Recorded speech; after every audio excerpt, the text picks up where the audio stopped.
என்னுடைய மாமனுக்கு தேக்குமர தேகமடி அம்மாயம்மா.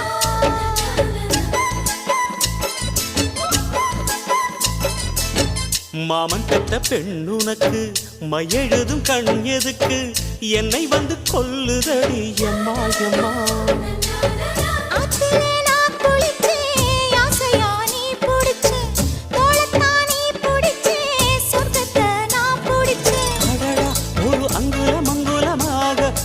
ஆசையில் முத்தங்கள் போட அதை என்னென்ன சொல்லுவேன் எப்படி சொல்லுவேன் நானே.